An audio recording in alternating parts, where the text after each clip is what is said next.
بسم اللہ الرحمن الرحیم۔ السلام علیکم ورحمۃ اللہ وبرکاتہ۔ آپ دیکھ رہے ہیں یوٹیوب چینل حسن خورشید اوان اور میں خورشید احمد ہوں۔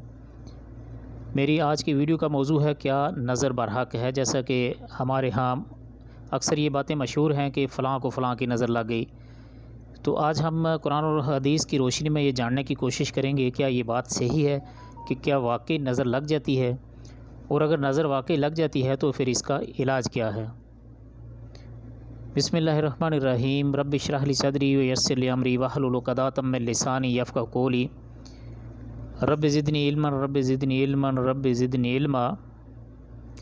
سیدنا ابو ہریرہ رضی اللہ تعالی عنہ سے روایت ہے کہ رسول اللہ صلی اللہ علیہ وسلم نے فرمایا، العین حق، یعنی نظر کا لگنا حق ہے۔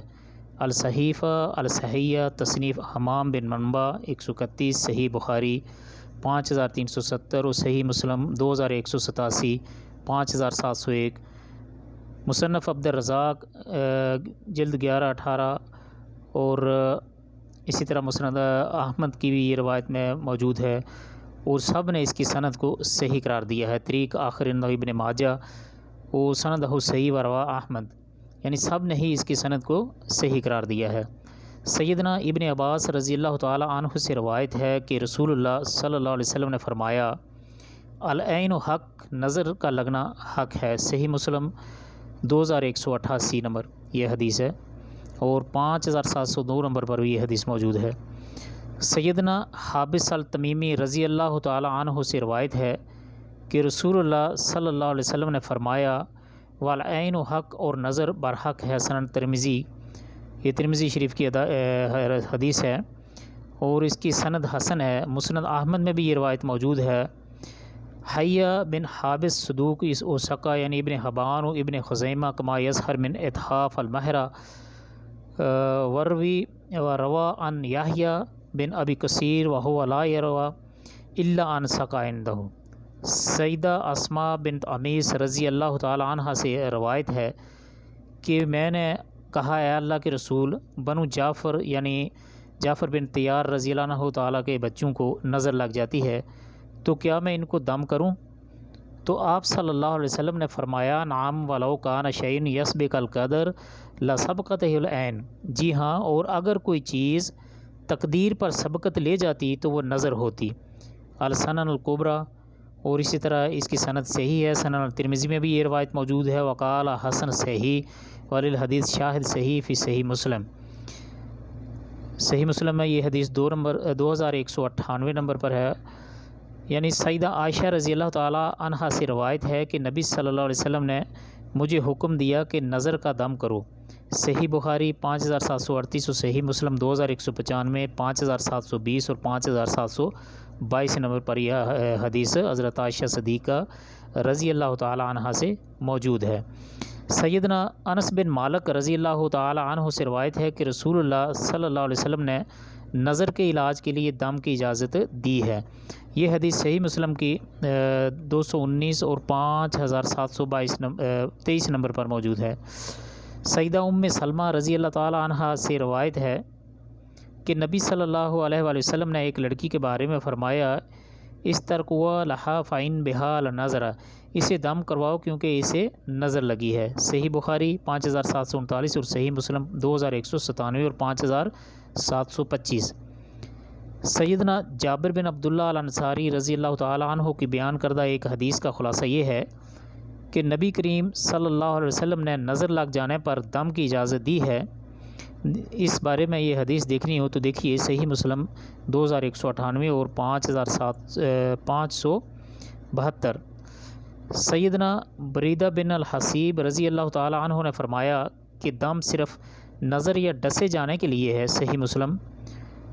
اور سیدنا عمران بن حسین رضی اللہ تعالی عنہ سے روایت ہے کہ نبی کریم صلی اللہ علیہ وسلم نے فرمایا، لا رقیۃ الا من عین او حما، یعنی دم صرف نظر اور ڈسے ہوئے کے علاج کے لیے ہے۔ سنن ابی داؤد اور سند صحیح، یعنی اس کی سند کو صحیح قرار دیا گیا ہے۔ وروا البخاری، اور بخاری شریف نے بھی اس کو حدیث نمبر 5705 اور موقوف سند ہی صحیح، والمرفوع والموقوف الصحیحان والحمدللہ۔ سیدنا ابو امامہ بن سہل بن حنیف رضی اللہ تعالی عنہ سے روایت ہے کہ میرے والد سہل بن حنیف رضی اللہ تعالی عنہ نے غسل کیا تو عامر بن ربیعہ رضی اللہ تعالی عنہ نے انہیں دیکھ لیا اور کہا میں نے کسی کنواری کو بھی اتنی خوبصورت جلد والی نہیں دیکھا۔ سہل بن حنیف رضی اللہ تعالی عنہ شدید بیمار ہو گئے۔ جب رسول اللہ صلی اللہ علیہ وسلم کو معلوم ہوا تو آپ نے فرمایا تم اپنے بھائیوں کو کیوں قتل کرنا چاہتے ہو؟ تم نے برکت کی دعا کیوں نہیں کی؟ ان العین حق، بے شک نظر حق ہے۔ امام مالک رحمۃ اللہ علیہ نے اس روایت کو بیان کیا ہے اور کہا ہے کہ اس کی سند صحیح ہے، اور ابن حبان نے بھی۔ ان روایات سے معلوم ہوا کہ نظر لگنے کا برحق ہونا متواتر احادیث سے ثابت ہے۔ سورہ یوسف کی آیت نمبر 7 سے بھی نظر کا برحق ہونا اشارتاً ثابت ہوتا ہے۔ نظر کا ایک علاج یہ بھی ہے کہ نظر لگانے والے کے وضو یا غسل کے بچے ہوئے پانی سے اسے نہلایا جائے۔ کیا علاج ہے؟ یہ خاص ذہن میں رکھنے والی بات ہے کہ جس کی نظر جس بندے کو لگی ہو، یعنی جس کی نظر لگی ہو، اس کے وضو کے پانی سے اس بندے کو جس کو نظر لگی ہے اس کو نہلایا جائے۔ دیکھیے امام مالک اور اس کی سند کو صحیح بھی انہوں نے قرار دیا ہے۔ یا پھر ایک یہ دعا بھی ہے، درجہ دعا، یہ دعا بھی یاد کر لینی چاہیے، اور یہ دعا پڑھ کر بھی اس بندے کو دم کرنا چاہیے جس کو نظر لگی ہے۔ اعوذ بکلمات اللہ التامۃ من کل شیطان وہامۃ ومن کل عین لامہ، اللہ کے پورے کلمات کے ساتھ اس کی پناہ چاہتا ہوں ہر ایک شیطان اور ہر نقصان پہنچانے والی نظر بد سے۔ یہ حدیث، یہ دعا یہ جو روایت ہے، یہ صحیح بخاری حدیث نمبر 3371 ہے۔ تو ان تمام احادیث جو متواتر ہیں اور تواتر کے ساتھ روایت ہوئی ہیں، ان سے یہ بات ثابت ہوئی کہ نظر لگ جانا حق ہے، لیکن اس کا علاج بہت ہی آسان سا ہے۔ کہیں آگے پیچھے ادھر ادھر بھاگنے کی ضرورت نہیں ہے، یا کسی سے تویز گنڈے لینے کی ضرورت نہیں ہے۔ اس کا ایک تو آسان سا علاج یہ بتایا گیا ہے، اس کی سند صحیح ہے، اور یہ روایت امام مالک میں، موطا امام مالک میں موجود ہے، جہاں پر یہ جو بات بتائی گئی ہے کہ جس بندے کی نظر لگی ہے اس کے وضو یا غسل کے بچے ہوئے پانی سے جسے نظر اس کی لگی ہے اس آدمی کو نہلایا جائے۔ تو یہ بہت ہی آسان سا علاج ہے۔ یا پھر یہ جو نیچے دعا ایک سکھائی گئی ہے جو ابھی پڑھ کر آپ کو سنائی ہے کہ اعوذ بکلمات اللہ التامۃ من کل شیطان وہامۃ ومن کل عین لامہ، اللہ کے پورے کلمات کے ساتھ اس کی پناہ چاہتا ہوں ہر ایک شیطان اور ہر نقصان پہنچانے والی نظر بد سے۔ یہ پڑھ کر دم کرنا چاہیے، تو انشاءاللہ جس بندے کو نظر لگی ہے وہ اللہ کے فضل سے ٹھیک ہو جائے گا۔ تو مناسب معلوم ہوتا ہے کہ نظر بد کے ساتھ ساتھ یہاں جادو کی بھی تھوڑی سی وضاحت کر دی جائے۔ جادو جب بھی کسی انسان پر ہوتا ہے تو اس کی واضح علامات ہوتی ہیں۔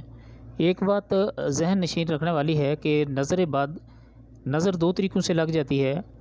وہ اپنے کسی خاص عزیز کو بھی اپنی نظر بھی لگ سکتی ہے۔ اس کی وجہ یہ ہوتی ہے کہ اگر آپ کا کوئی اولاد میں سے کوئی بچہ، بھائی، بہن بھائی، اس نے کوئی بہت اچھا کام کیا ہے یا کسی اچھی جگہ پہ سیٹل ہو گیا ہے یا بہت خوبصورت ہے، تو ہو سکتا ہے کہ آپ کا دل اس کو دیکھ کر بہت زیادہ خوش ہو گیا ہے، تو آپ نے ماشاءاللہ نہیں کہا۔ جو دعا پڑھنی چاہیے، یہ دعا ہمیں سکھائی گئی ہے شریعت میں، تو اگر آپ اس کو ماشاءاللہ نہیں کہتے تو ہو سکتا ہے آپ کی اپنی بھی نظر اس کو خوشی سے بھی، یعنی مطلب یہ ہے کہ خوشی سے بھی نظر لگ جاتی ہے اور حسد سے بھی۔ خوشی اور حسد دونوں وجہ ہیں نظر لگنے کی۔ اور جادو جو ہمیشہ کیا جاتا ہے، جادو بھی ہمیشہ حسد ہی اس کی بنیاد بنتی ہے۔ تو حسد سب سے بری بیماری ہے۔ یہ نیکیوں کو اسی لیے کہا گیا ہے کہ حسد نیکیوں کو اس طرح کھا جاتا ہے جس طرح آگ لکڑیوں کو کھا جاتی ہے۔ تو جادو جب بھی کسی انسان پر ہوتا ہے تو اس کی واضح علامات ہوتی ہیں۔ شاذ و نادر ہی ایسا ہوتا ہے کہ کسی پر جادو ہو اور اس میں کوئی علامات بھی نہ پائی جائیں۔ یاد رہے کہ یہ علامات بکثرت بار بار ظاہر ہوتی ہیں۔ جادو کی علامات یہ ہیں کہ جادو کی علامت ہر مرحلے میں مختلف ہوتی ہے۔ نیند میں جادو کی علامات میں سے چند یہ ہیں: ہوا میں اڑنا، سمندر، پہاڑ دیکھنے، درندے یعنی شیر، کتا، جنگلی جانور، سانپ، بچھو، چھپکلی، بلی، قربانی کے جانور، بڑا گوشت دیکھنا، بندر، بیل اور اونٹ، خنزیر وغیرہ۔ نیند میں رونا، چیخنا یا ہنسنا، آوازیں دینا، جھٹکے لگنا جیسے کسی نے پکڑ کر ہلایا ہے، کسی کو اپنا پیچھا کرتے دیکھنا اور خوفزدہ ہو کر بھاگنا، براہنہ مناظر دیکھنا یا کسی کو جنسی زیادتی کرتے محسوس کرنا، ڈراؤنی شکلیں دیکھنا، خود کو بلند جگہ سے گرتا دیکھنا، نیند کا کچا ہونا، رات کو نیند کا نہ آنا، نیند میں سختی کے ساتھ ہونٹ چبانا، انسانی غلاظت دیکھنا، قبریں مردے دیکھنا، کھنڈرات میں خود کو دیکھنا، ویران جگہوں پر دیکھنا، اونچے لمبے یا چھوٹے قد کے سیاہ ہیولے دیکھنا، جاگنے کے بعد خواب بھول جانا، سوتے میں دیکھنا کہ اسے کوئی چیز کھلائی جا رہی ہے اور جاگنے کے بعد اس کو محسوس کرنا کہ کچھ کھایا ہی نہیں، عیسائیوں کے گرجے صلیب کے نشان اور پادری وغیرہ یا کسی مخصوص دین کے اشعار دیکھنا۔ جاگتے ہوئے جادو کی علامات یہ ہیں، یعنی یہ تو تھی جو ابھی بیان کی گئی ہیں، وہ سوتے ہوئے ہیں، اور جاگتے ہوئے کیا کیا علامات ہیں۔ جاگنے کے بعد جسم کا درد کرنا، بہت تھکاوٹ محسوس کرنا، طبیعت میں چڑچڑاپن اور تنہائی پسند ہو جانا، چھوٹی چھوٹی باتوں پر شدید غصہ آنا اور اگر غلطی اپنی بھی ہو تب بھی اقرار نہ کرنا، رشتہ داروں، گھر والوں اور دوست و احباب سے بلا وجہ اچانک بڑے بڑے جھگڑے پیدا ہو جانا، بہت زیادہ شکوک پیدا ہونا اور ازواجی معاملات منقطع ہو جانا، ہر وقت یہ محسوس ہونا کہ کوئی دیکھ رہا ہے، کوئی میرے ساتھ ہے، انجانا سا خوف کہ گھر سے نکلا تو مر جاؤں گا، موت کے وسوسے آنا کہ آج مر جاؤں گا، کل مر جاؤں گا، ذہن کا معاف ہو جانا، سوچنے سمجھنے کی صلاحیت ختم ہو جانا، محسوس کرنا کہ یہ کام کوئی زبردستی کروا رہا ہے یا کہلوا رہا ہے، گھر والوں، بیوی بچوں اور والدین بہن بھائیوں سے نفرت محسوس کرنا،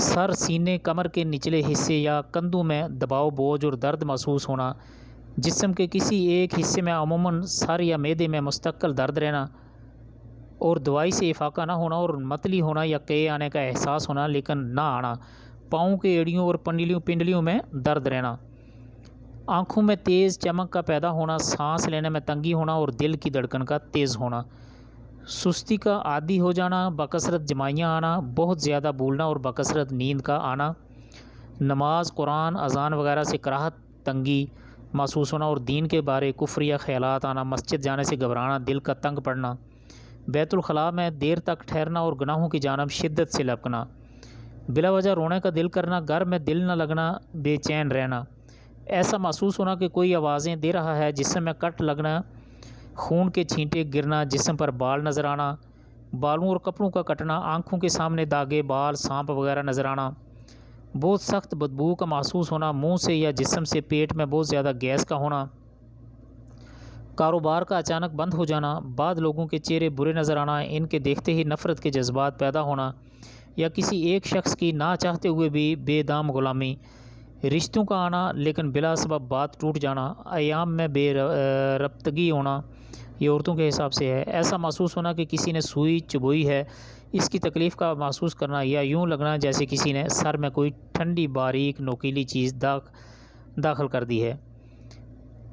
تنبیہ: اگر مریض جسمانی طور پر بیمار ہو اور ڈاکٹر اس کی بیماری کے بارے میں حتمی رائے نہ دے رہے ہوں، ہر ایک کی مختلف رائے ہو، ڈاکٹری رپورٹس کلیئر ہوں، تو یہ بھی جادو کی ایک واضح نشانی ہے۔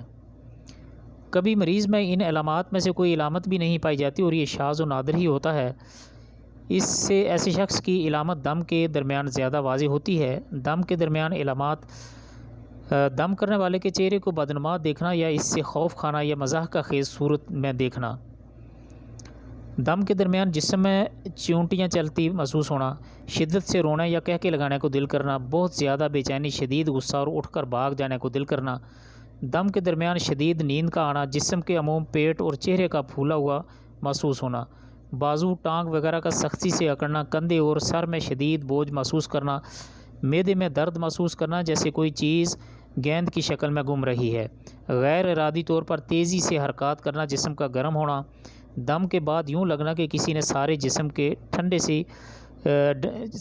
کی ڈنڈے سے پٹائی کی ہے، یا اپنے آپ کو بہت ہلکا پھلکا اور خوشگوار محسوس کرنا۔ یہاں پر ایک بات آپ کو بتاتے چلیں، اس کی وضاحت کرتے چلیں کہ نظر جادو سے زیادہ خطرناک ہے اور عام ہے۔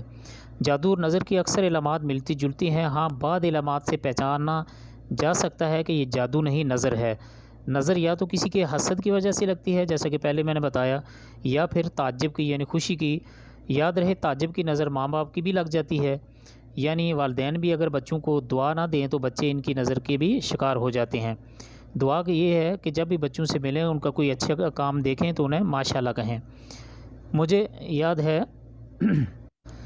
ایک گھرانے کا بچہ دودھ بہت زیادہ پیتا تھا ایک دن اس کے باپ نے کہا یہ تو ہر وقت ماں ہی کی گود میں چڑھا رہتا ہے، چھوڑتا ہی نہیں ہے۔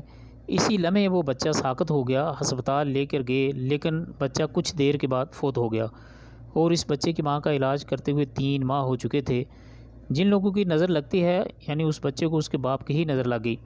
جن لوگوں کی نظر لگتی ہے عموماً وہ معاشرے میں معروف ہوتے ہیں کہ فلاں کی نظر لگ جاتی ہے، یا دوسری علامت یہ ہے کہ جن کی نظر لگی ہوتی ہے ان کو دیکھ کر انسان کی طبیعت عموماً خراب ہوتی ہے، غصہ، چڑچڑاپن میں عجیب سا بے چینی محسوس ہوتی ہے، یا پھر انسان کسی کو دیکھتا ہے خواب میں جو صرف ٹکٹکی باندھ کر اسے دیکھ رہا ہوتا ہے، کہتا کچھ نہیں ہے۔ نظر و حسد کی وہ علامات جو جادو اور اس میں فرق کرتی ہیں وہ کافی لمبی ہیں، لیکن یاد رہیں کہ نظر کے ساتھ بھی جن چمٹ جاتے ہیں۔ بہرحال اس کے نمبر 1 پر ہے کہ یہ جو علامات ہیں نظر کی بیان کرنے کی کوشش کرتے ہیں۔ ایک تو یہ ہے کہ درد کا آنکھوں اور کن پٹیوں سے شروع ہو کر سر کی جانب پھیلنا اور پھر کندھوں سے اترتے ہوئے ہاتھ پاؤں کے کناروں میں پھیل جانا۔ نمبر 2 جسم پر عموماً چہرے، کمر اور رانوں میں سرخ نیلے دانوں کا بکثرت نکلنا یا دبے بڑھنا، بکثرت پیشاب کا آنا اور قضائے حاجت کے لیے جانا، بہت زیادہ پسینہ آنا خصوصاً ماتھے اور کمر میں۔ نمبر 5 دل کی دھڑکن کا کم اور زیادہ ہونا، دل ٹوٹتا محسوس ہونا اور موت کا خوف۔ چہرے کا زردی مائل ہو جانا، تلاوت نماز اور دل کے درمیان بکثرت جمائیاں آنا اور آنسو نکلنا، بہنا۔ پڑھائی اور کام سے دل کا اچاٹ ہو جانا، حافظے کا کمزور ہونا اور بے توجہی کا رہنا، مسلسل تھوک بہنا، جاگ کی مانند یا سفید بلغم، سوتے میں یا دم کے درمیان آنکھیں دیکھنا یا کسی کو ٹکٹکی باندھ کر اپنی طرف دیکھتے رہنا، جسم میں خارش اور چیونٹیاں رینگتی محسوس کرنا، آنکھوں کا شدت سے پھڑپھڑانا، جھپکنا، ہاتھ